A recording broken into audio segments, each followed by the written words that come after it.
Hello there, my name is Compost John and I'm a supporter of edible York and abundance, and we all need to think about growing more food in the city and harvesting more food in the city. And the thing that underlies all of our food systems is healthy soil. In nature, soil is replenished by leaves falling from plants and animal manures and dead things falling on the ground and rotting naturally into the soil. We can do that in our gardens to make the soil really rich and healthy and full of nutrients and a good texture for our food plants.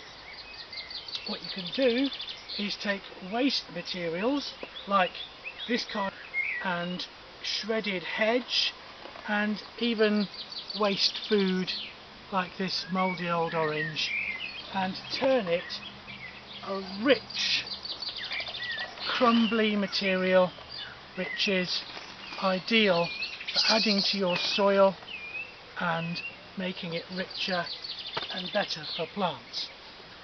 So how do you do that? Well, in nature things just fall on the ground and they rot away with bacteria and fungi and other microorganisms and small animals like worms and beetles and bigger animals as well. What we can do is we can keep our rotting materials tidy by putting it in a compost bin like this. So there's some hedge clippings that I did a few days ago, and they're shredded up and rotting down nicely. Just keeps it tidy. You could put things in a tumbler. So there's one of my tumblers, and that enables air to get into it, which is one of the things that compost needs. Now, compost needs three main things. It needs air, so you can stir it up, or you can put it in an aerated heap or a tumbler, or turn it from one bin to another. It needs enough moisture, so not so wet that it's dripping, but just moist enough so that when you clump it together it sticks together a bit.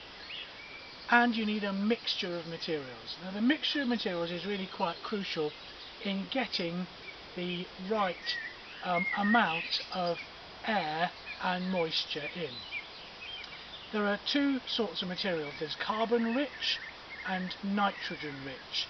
The carbon rich material is mainly dry woody stuff like cardboard, wood chips, the twiggy bits of the hedge. The nitrogen rich material is the green sappy stuff like leaves, cut grass. All the food waste you put in is nearly all very high nitrogen. If you put in too much of the nitrogen rich all at once, it rots very quickly and it collapses in on itself, and it then excludes the oxygen, and without the oxygen the mass will go anaerobic and smelly and horrible and just won't be nice at all. So you put in some structural carbon rich material like shredded twigs, or just twigs and small branches and cardboard and paper, and that helps support the material and allows air to get in and carbon dioxide and water vapour to get out. One of the things that will happen in your compost system is you will get visitors of the desirable kind, and here I have some rotting food waste, and hopefully you can see that I have lots and lots of compost worms. Now, these are very different from the worms, well, they're not very different, they're just different from the worms you get in soil. The worms you get in soil like to be in soil, and the worms you get in compost find their way in from very low numbers in the soil and then breed like mad because they love your compost and they like all that putrescible, rotting stuff. So worms will do some work. You may have other visitors to your compost heap. If it's an open compost heap, you'll get birds flicking it around and eating beetle larvae and fly larvae and stuff like that. You may get mice or rats. Now, we don't really want rats, so what you can do is put your compost bin on a base, or put your compost bin on some chicken wire, and the chicken wire comes up around the base of the bin and stops the rodents getting in. The one thing that rats really don't like is disturbance. So every time you go past your bin, give it a little kick, or turn it, or stick a fork in and move it around, and if there is a rodent looking in there to make a home, then it will go somewhere else. We can get rid of rats very easily that way. Compost takes quite a long time. You cannot make compost in 21 days or 28 days. I've seen it advertised. They're lying. What you can make is you can make a young compost. This used to be cardboard box, but the worms have chewed it up in a few days. Maybe this was a piece of toilet roll inner, and this is started to rot down, and this is the beginning of compost. Compost takes a minimum of a few months, and I like to leave mine for a few years so that it's absolutely unrecognisable from what it is. Well, maybe not completely unrecognisable.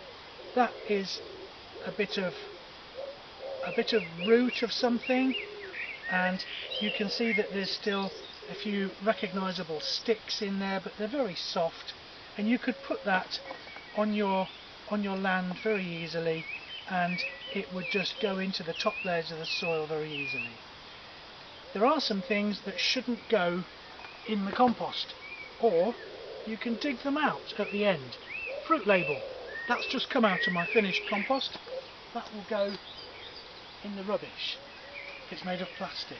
So don't put any soil or stones, plastic, metal or glass in your compost. You don't need to put any of those in, and with most of those things, if you put it in at the beginning, you will find it at the end. Soil is inert. You don't need to put soil in. There's plenty of bacteria in the materials that you're putting into the heap to get the thing started. The fungal spores, in every litre of air there are billions of fungal spores landing on the chopped vegetables that you're putting in. Finally, how do you use your compost? Well, you can just put it on raw compost like that, dig it out, take out any avocado stones and put them back in the next year's, because they take 2 or 3 years to rot down. And flies, I just inhaled a fly. Flies are not a problem unless you inhale one. And what they are is they're turning your rubbish into robins. All the birds around are delighted that there's a few fruit flies around, but there is a way of avoiding fruit flies, and that is wrapping your food waste materials in a bit of paper in the kitchen, and then putting that in your caddy or in your compost bin, and the flies won't be able to get into it or out of it. So if you don't like fruit flies, I don't like inhaling them, but they're not very bad for the environment. They're part of nature, and they're good for feeding spiders and blue tits and things. So using your compost, you can riddle it, that means to sieve it, and that makes a finer compost that you can then mix with other materials like soil or leaf mould, and make a potting compost. You can just put the raw compost with all the lumps on the top of your soil in an outdoor bed, and my recommendation is not to dig it in. The soil organisms will pull the material into the soil just as they do with the material that falls off the plants naturally. If you add compost regularly year after year, some of the carbon from the air that is being fixed by these plants. These plants are pulling carbon in out of the air. That carbon gets into the compost, and then if you add that to the soil, your soil gets deeper every year, and composting is a way of actually reducing your carbon footprint by carbon sequestration.